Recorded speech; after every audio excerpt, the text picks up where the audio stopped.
Hello students, कैसे हो सब लोग। CRS क्लासेस में मैं रूप यादव आप सबका स्वागत करता हूँ। देखिए, चैप्टर नंबर 1 चल रहा था आपका। आज एक्सरसाइज सेकंड का इंट्रोडक्शन कराने जा रहे हैं। उसके बाद नेक्स्ट डे मतलब कल आपको एक्सरसाइज कराएंगे 1.2। तो देखिए इंट्रोडक्शन सबसे पहले एक्सरसाइज 1.2 का टॉपिक है आपका रिविजिटेड इरेशनल नंबर्स, अपरिमेय संख्याओं का पुनर्भ्रमण। पहले समझिए परिमेय और अपरिमेय संख्या होती क्या है, रेशनल और इरेशनल नंबर। इधर देखिए, रेशनल नंबर परिमेय संख्या, the numbers can be written in P/Q form.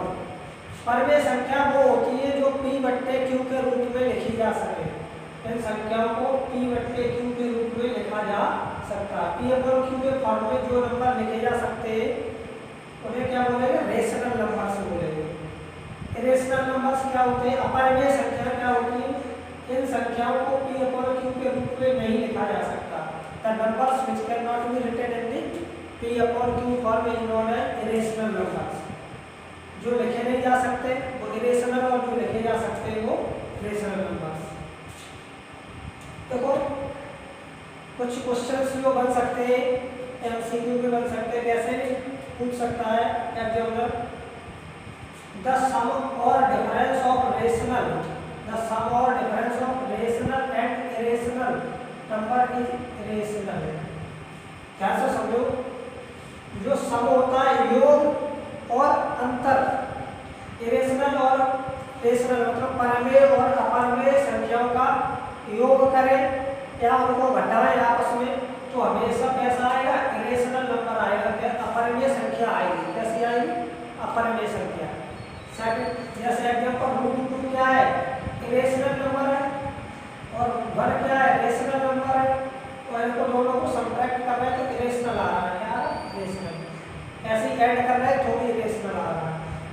Second point है the product and quotient of a non zero rational and irrational number is irrational. क्या समझो, हम दो संख्याओं, एक रेशनल हो एक इरेशनल हो, उनको प्रोडक्ट करें मतलब गुणा करें या भाग दें, तो क्या केवल नॉन जीरो होना चाहिए। रेशनल नंबर जो ले रहे हैं वो कैसा हो, जीरो ना हो, तो हमेशा हमारा नंबर जो आएगा, रिजल्ट आएगा वो कैसा आएगा, इरेशनल आएगा। एक परिमेय संख्या एक अपरिमेय संख्या दोनों को लिया, चाहे उनको गुणा कर दे, ध्यान से समझो, एक परिमेय है दूसरी अपरिमेय है, दोनों को गुणा कर दे या आपस में भाग दे दे, हमेशा एक अपरिमेय संख्या आएगी, हमेशा एक इरेशनल नंबर आएगा। एक कंडीशन है, जो रेशनल नंबर हम ले रहे हैं वो जीरो ना हो, बस क्या होना चाहिए, नॉन जीरो होना चाहिए, रेशनल जो है वो। एग्जांपल 2 का गुणा √3 में कर रहा है, 2√3 इरेशनल आ रहा है, और 2/√3 इरेशनल आ रहा है। समझ में आया? तो कुछ पॉइंट बता रहा है, ध्यान से समझना। देखो,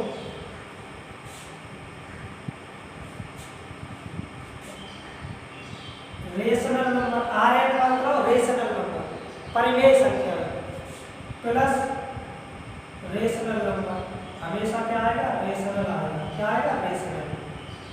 और rational number minus rational number हमेशा क्या आएगा, रेशनल नंबर आएगा।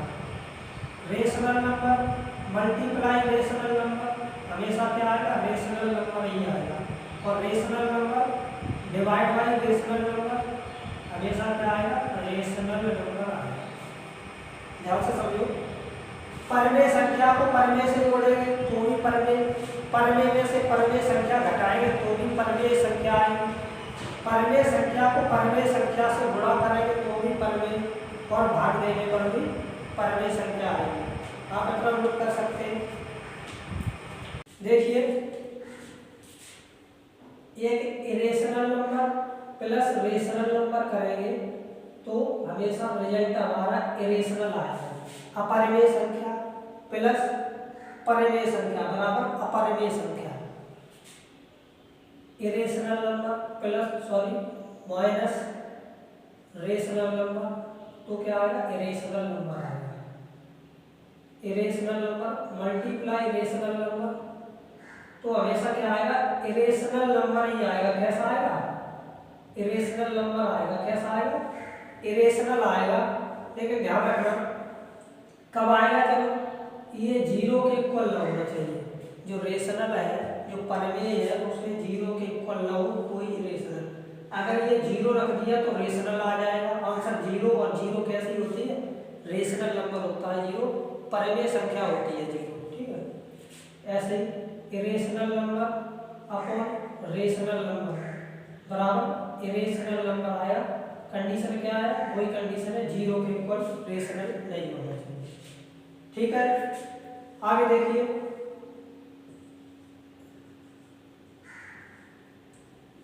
Fifth point, irrational number minus irrational number, irrational number plus irrational number, और irrational number multiply irrational number, और irrational number divide by irrational number. अपरिमेय संख्या में से अपरिमेय घटाएं या अपरिमेय जोड़े, अपरिमेय में अपरिमेय का गुणा करें या अपरिमेय संख्या में अपरिमेय संख्या का भाग दें, हमेशा क्या आएगा रिजल्ट, कांट से। मतलब हम कह नहीं सकते क्या आएगा। देखो एक एग्जांपल से बता रहे कैसे हम कह नहीं सकते क्या आएगा। मान लो √2 है, √2 में से माइनस करेंगे हम एक दूसरी √2 ही माइनस करेंगे तो क्या आ रहा, 0। और अगर हम यहीं पर देखो ध्यान से, √2 में से माइनस कर दें √3 तो ये तो इरेशनल आ गया, यहाँ क्या आ गया, रेशनल। तो कह नहीं सकते। ऐसे ही इनको नोट कर लीजिए आप लोग, स्क्रीनशॉट लेना चाहे स्क्रीनशॉट ले लीजिए, हम हट जाते हैं। अब क्वेश्चंस कुछ एक एग्जांपल है जो हम आपको समझा रहे हैं, ध्यान से समझना। एक एग्जांपल है जो बहुत पूछा जाता है इस चैप्टर में से, इस एक्सरसाइज से हर एक साल क्वेश्चन पूछा जाता है। कोई भी ऐसी साल नहीं आती जब क्वेश्चन न पूछा जाए, और इस एक्सरसाइज से तो 100% पूछा जाता है। तो देखिए क्वेश्चन है जैसे, prove that √2 is an irrational number, irrational number।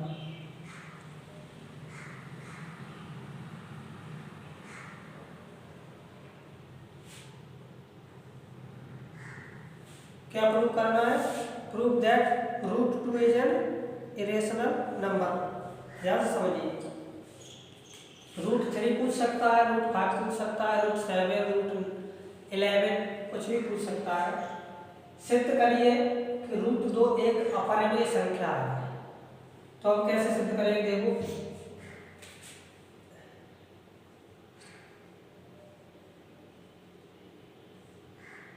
let √2 is a rational number, rational number। माना कि √2 एक परिमेय संख्या है। अब मैंने बताया था आपको अभी थोड़ी देर पहले कि अगर परिमेय संख्या है तो उसे P/Q, P/Q के फॉर्म में लिख सकते हैं। तो देखो √2 = P/Q, और यहाँ देखो √2 को P/Q के फॉर्म में लिख सकते हैं। तो हियर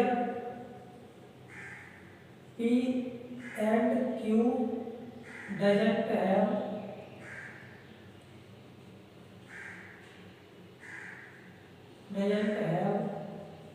any common factor,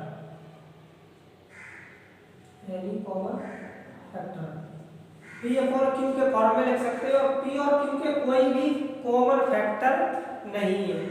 ये बहुत इंपॉर्टेंट है, क्योंकि यही कॉन्ट्राडिक्शन होगा जाके लास्ट में, कॉन्ट्राडिक्ट यही करेगा जो हमने एज्यूम किया है उसमें, वो कॉन्ट्राडिक्शन अराइज होगा, मतलब यही आगे जा करके रॉन्ग होगा। और इसी से प्रूव करेंगे √2 एक इरेशनल नंबर है। तो देखो Q अगर कर दीजिए तो √2 Q बराबर P लिख सकते हैं, रूट 2। अब क्या करेंगे, square on both side, square on both sides we gate.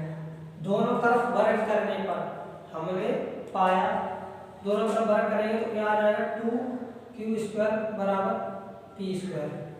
अब देखो q² बराबर क्या लिख सकते हैं, p²/2। तो देखो 2 डिवाइड कर रहा है p² को, 2 डिवाइड कर रहा है p² को, तो यह लिखेंगे हियर 2 डिवाइड्स p², और यह लिखेंगे सो, या सो मत यूज करिए, 2 डिवाइड्स p एज है, मतलब 2 डिवाइड कर रहा है p² को, तो 2p को भी तो डिवाइड करेगा। समझो तुम्हारे एग्जांपल से, जैसे 2 डिवाइड कर रहा है 6 के स्क्वायर को, मान लो 2 डिवाइड कर रहा है 36 को, तो 2 6 को भी तो डिवाइड करेगा। मतलब जिस संख्या के वर्ग को अगर भाग दे रहा है तो वो संख्या में भी तो उसका भाग चला जाएगा ना। तो वैसे ही p² को डिवाइड कर रहा है तो p को भी डिवाइड करेगा। अब देखो नाउ, अब क्या करेंगे, p/2 बराबर क्या लिख देंगे, n कोई नंबर लेट कर लिया मैंने, कोई एक नंबर लेट कर लिया, p/2 बराबर n। तो p बराबर क्या आ जाएगा यहाँ से, 2n। p बराबर क्या आ जाएगा यहाँ से, 2n। ये जो इक्वेशन है, ये जो इक्वेशन बन के आई है हमारी फर्स्ट मान लो, इसमें ये p बराबर 2n पुट कर देंगे, p बराबर 2n।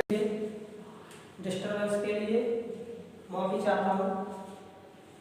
जो p/2 है, p बराबर क्या आ गया, 2n। ये p की जगह वैल्यू पुट कर देंगे, यहाँ पर p की जगह 2n पुट कर देंगे। तो देखो इधर कर दे रहे हैं,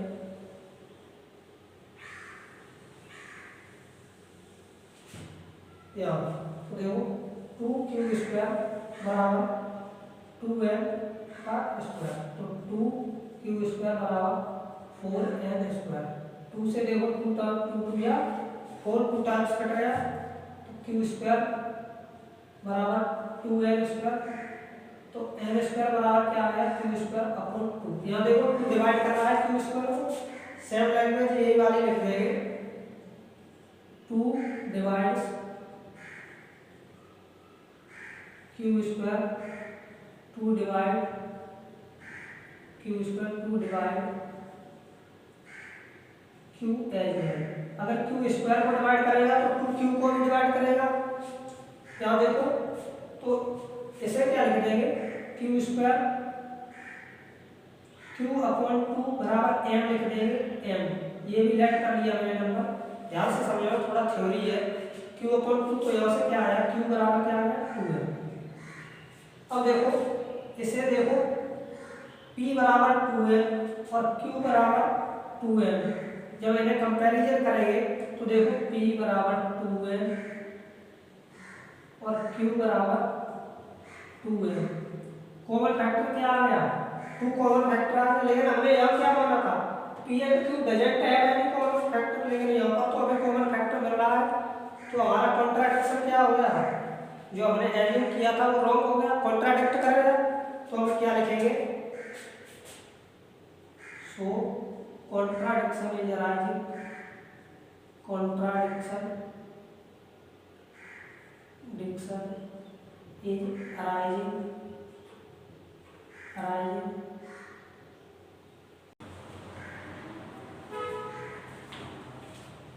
बताइए, दिखाई नहीं दे रहा तो हम ऊपर लिख देते हैं इसे रफ करके। देखो सो अगर कंट्राडिक्शन इज अराइजिंग, इसके बाद लैंग्वेज है वो इधर लिख दे रहे हैं। देखो hence our assumption is wrong,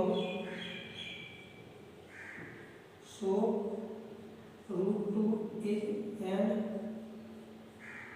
irrational number। √2 क्या है, इरेशनल नंबर है। √2 क्या है, इरेशनल नंबर ध्यान से समझो, एक बार फिर समझाते हैं।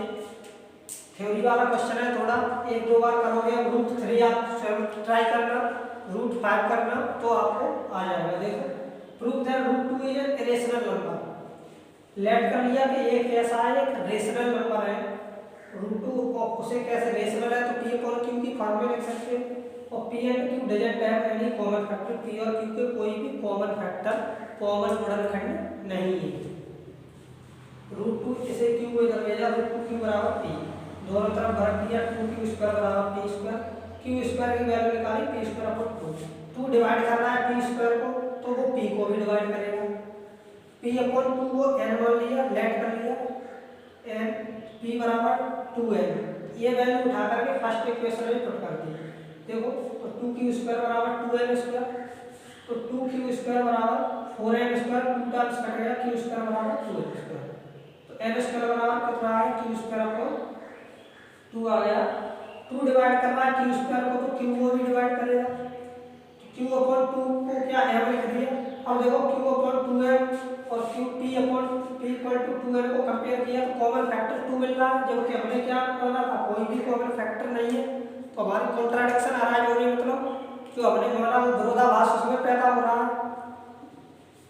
सो contradiction is arising, our assumption is wrong. जो मैंने माना वो गलत है।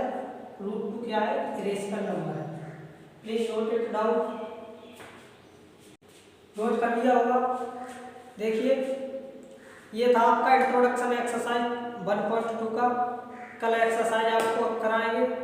CNS क्लासेस से जुड़े रहिए, चैनल को सब्सक्राइब कीजिए और प्लीज़ वीडियो को शेयर करिए अपने दोस्तों तक, जिससे कि उनको भी लाभ मिल सके। और अपना सपोर्ट बनाकर रखिए CNS क्लासेस के साथ। आपको क्वालिटी कंटेंट प्रोवाइड करेंगे, बेस्ट क्वालिटी प्रोवाइड करेंगे आपको। Thank you.